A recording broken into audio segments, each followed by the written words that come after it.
नमस्कार दोस्तों, प्रतिपक्ष में आपका स्वागत है। मैं मराठी पत्रकार हूँ और हिंदी में वीडियो कर रहा हूँ। थोड़ी हिंदी भाषा साफ सुथरी नहीं है तो समझने की कोशिश करें। दोस्तों, आज मैं महाराष्ट्र में कांग्रेस की जो हालत है उस पर बात करूँगा, क्योंकि शिवसेना के चीफ मिनिस्टर मुख्यमंत्री उद्धव ठाकरे, इन्होंने कांग्रेस को बातों बातों में इशारा दिया है कि संभाजीनगर या औरंगाबाद जिला और शहर का नाम बदलना है और हम बदल के रहेंगे, उसमें कांग्रेस अड़ंगा नहीं लगा सकती, ऐसा इशारों में बताया। मेरा ख्याल है कि किसी कार्यक्रम में उन्होंने बताया, रास्ता सुरक्षा, रोड सुरक्षा, उसका कोई समारोह था। उसमें बात करते हुए मुख्यमंत्री उद्धव ठाकरे ने बताया कि महाराष्ट्र की स्टीयरिंग मेरे हाथ में है, तो उसका मतलब भी हमें समझना चाहिए। वो बोल रहे कि चीफ मिनिस्टर मैं हूं, बिल्कुल चीफ मिनिस्टर मैं हूं। 3 पार्टियां इकट्ठा होकर कॉमन मिनिमम प्रोग्राम बनाकर भले ये सरकार बनी है महाविकास आघाड़ी की, लेकिन उसका चीफ मिनिस्टर मैं हूं। और जो संविधान है, कॉन्स्टिट्यूशन है और राज्यपाल है, कोर्ट कचहरी है, सब लोग सिर्फ चीफ मिनिस्टर जानते हैं। बाकी जो मिनिस्टर है वो शिवसेना के हो या और किसी पार्टी के हो, उनको कोई जानता नहीं। हाँ, माना जाता है कि ये भी मिनिस्टर है, उनको सब सहूलियत मिलती है, लेकिन संविधान की तौर पर पहचान जो होती है सरकार की, वो सिर्फ चीफ मिनिस्टर की होती है। और ये तो मैंने अपने मराठी के एक वीडियो में बता भी दिया था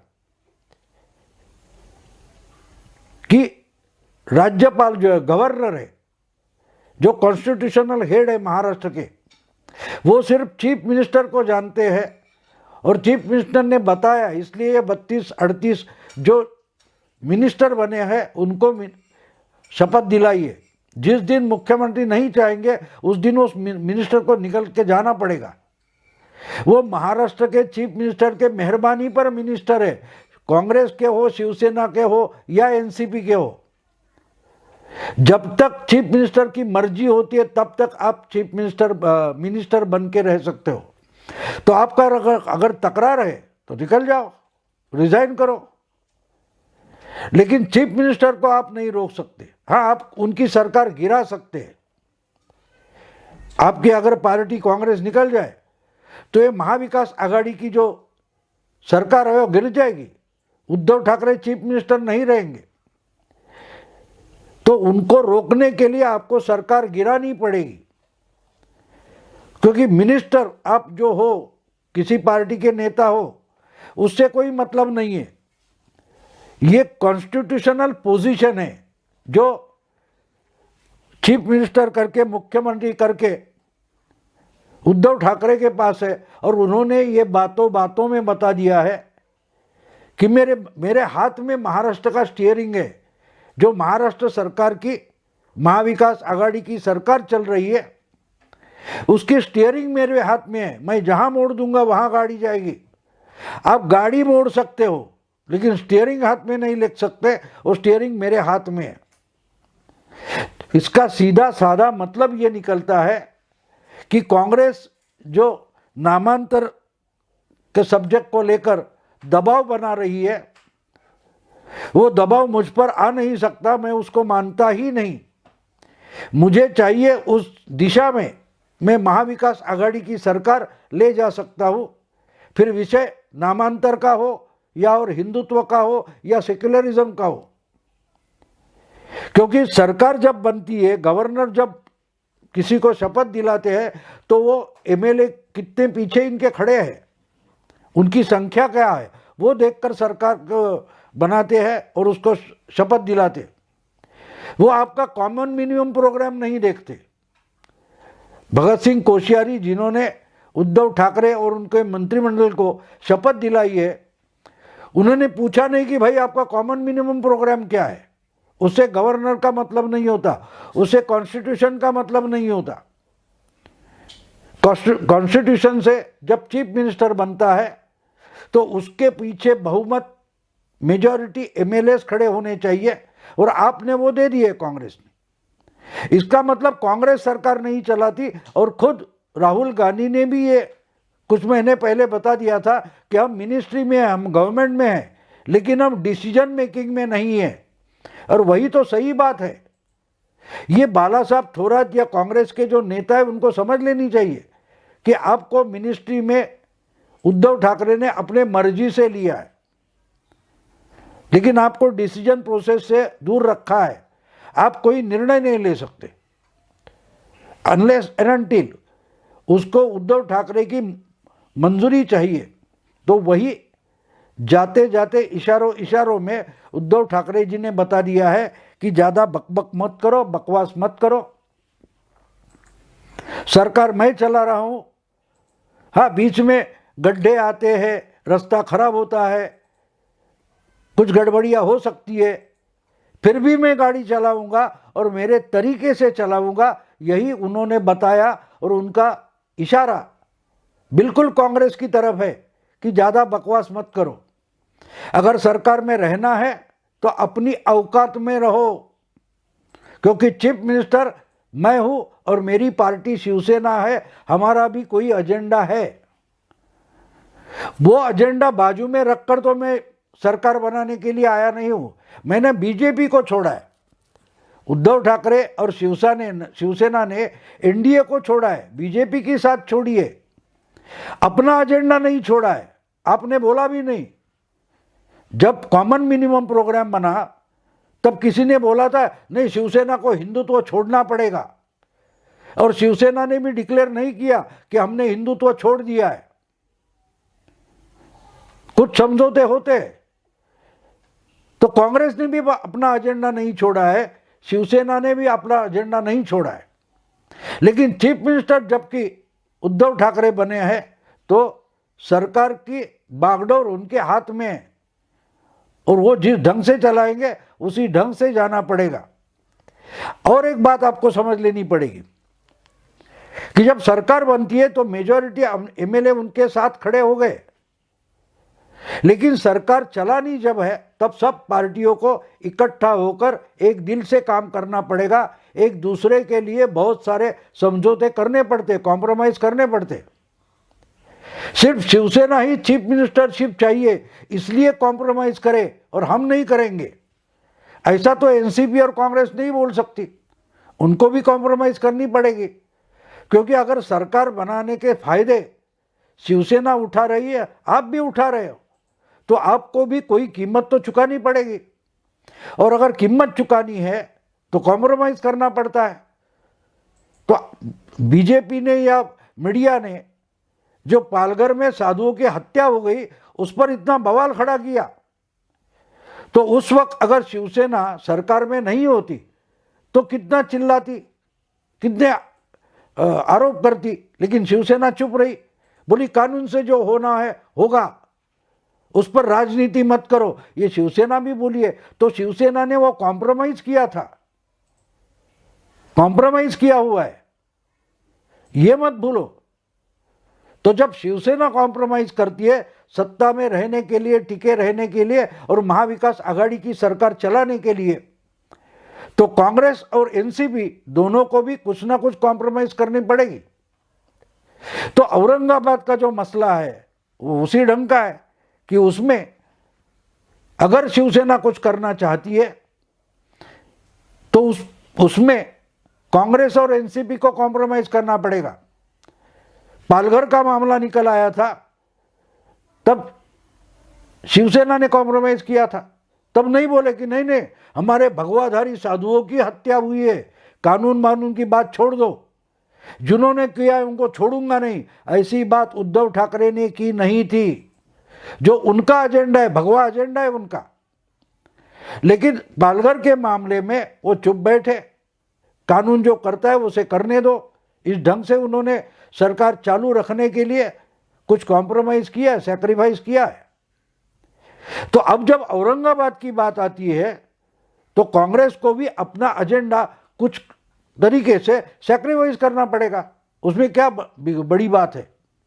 आप बोल सकते हैं कि भाई ये कांग्रेस की सरकार नहीं है, जो कांग्रेसी आज औरंगाबाद के मामले में जोर शोर से बोल रहे हैं, उनको जोर शोर से वो बोलना चाहिए कि ये सरकार हमारी नहीं है, जैसे राहुल गांधी बोले थे कि हम सरकार में है लेकिन डिसीजन मेकिंग में नहीं है। वही बात कांग्रेस के लोगों ने अपने जो फॉलोअर है, अपने जो नेता है और अपने जो मुस्लिम भाई है उनको समझानी पड़ेगी कि भाई ठीक है कि हमने बीजेपी को बाहर रखने के लिए सरकार बनाई है, लेकिन हमारा एजेंडा लेकर यह सरकार नहीं चलेगी।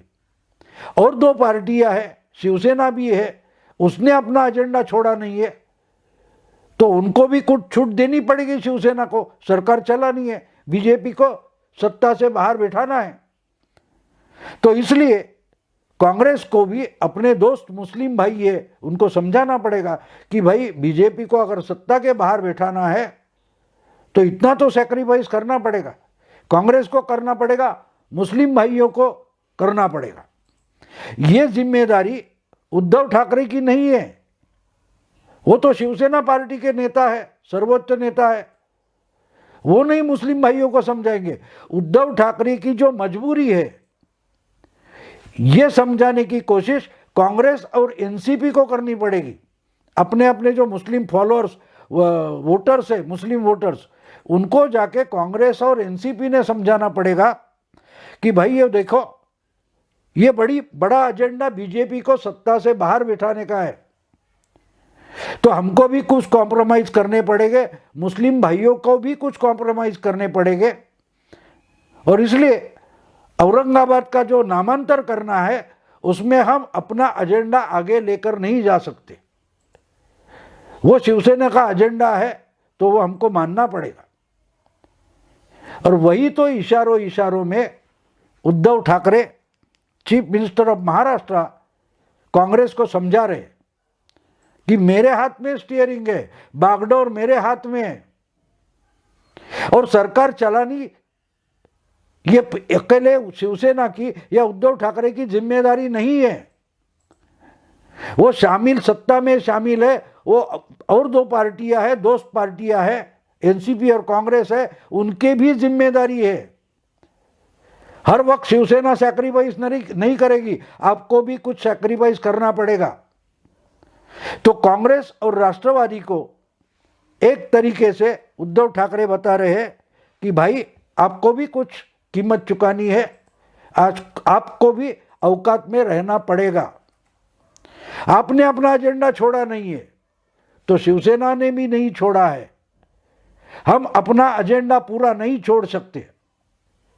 हमने एनडीए से बाहर निकले, लेकिन आपने हमको यूपीए में लिया नहीं है। जब यूपीए के चेयरपर्सन की बात आई तो पूरे कांग्रेस वालों ने चिल्लाकर बताया इस पर शिवसेना को बात करने की जरूरत नहीं है, क्योंकि शिवसेना यूपीए में है ही नहीं। तो मतलब शिवसेना अकेला सैक्रिफाइस करेगी और कांग्रेस कुछ सैक्रिफाइस नहीं करेगी, सिर्फ फायदा उठाने के लिए आएगी। ऐसी तो राजनीति होती नहीं, ऐसे तो आघाड़ी या अलायंस बनती नहीं। आपको भी कुछ सैक्रिफाइस करना पड़ेगा, और आपका सैक्रिफाइस औरंगाबाद के लिए हमें चाहिए, यही उद्धव ठाकरे बता रहे हैं। ये अगर आपको औरंगाबाद के लिए सरकार गिरानी है तो गिरा दो, हम संभाजी नगर के लिए पीछे हटने वाले नहीं हैं। शिवसेना संभाजी नगर के लिए पीछे हटने वाली नहीं है। गिराना है तो आपको गिराना है, क्योंकि मेरे हाथ में है महाराष्ट्र की बागडोर, और संभाजी नगर करना है, औरंगाबाद शहर का नाम बदल के संभाजी नगर करना है तो मैं ज़रूर करूँगा, क्योंकि वो अधिकार मेरे हाथ में है। रोकने का अधिकार अशोक चौहान या बाला साहब थोरात इनके पास नहीं है, कांग्रेस के पास नहीं है। यही तो उद्धव ठाकरे जाते जाते इशारों में बता रहे हैं। बिल्कुल एक लाइन में बताए तो उद्धव ठाकरे कांग्रेस को बोल रहे हैं अपनी औकात में रहो, अपनी औकात में रहो। चीफ मिनिस्टर मैं हूं और मैं संभाजी नगर करके रहूंगा। तो अब कांग्रेस को तय करना है कि करे क्या। तो ठीक है, समन्वय समिति में आके कुछ चलेगा, बोलेंगे। ये जो बात बाला साहब थोरात या कांग्रेस के नेता बोल रहे हैं वो डरे हुए, दबे हुए। खुलेआम नहीं बोल सकते, करके दिखाओ सरकार गिरेगी। ये बात बाला साहब थोरात क्यों नहीं करते, अशोक चव्हाण क्यों नहीं बताते? समन्वय समिति का की आड़ लेकर उनके दुपट्टे के पीछे, पल्लू के पीछे क्यों छुप रहे हैं समन्वय समिति के? आओ आगे। उद्धव ठाकरे तो खुले बोल रहे हैं कि मेरा एजेंडा है, मेरे हाथ में बागडोर है। तो दोस्तों, ये चैलेंज कांग्रेस को है, और अगर कांग्रेस अपनी मर्दानगी दिखाना चाहती है तो खुलेआम मैदान में आए। बीजेपी और इनकी मिली भगत, अरे बीजेपी के बी टीम के साथ तो तुम हमेशा सरकार बनाते हो। कुमार स्वामी की भी बी टीम थी, जनता दल सेक्युलर, आपने उनसे सरकार बनाई। तो ये छोड़ दो, कांग्रेस अपनी औकात में रहे अगर सरकार में रहना है, नहीं तो सरकार गिराए। ये खुला challenge Uddhav Thackeray, chief minister Maharashtra, इन्होंने दिया है। देखते हैं कांग्रेस में कितनी हिम्मत है। दोस्तों, अगर ये वीडियो आपको पसंद आया तो लाइक करें, शेयर करें, अपने दोस्तों को फॉरवर्ड करें। प्रतिपक्ष हर जो खबर होती है वो अलग ढंग से पेश करता है, उसको ज़्यादा से ज़्यादा सब्सक्राइब करें। नमस्कार।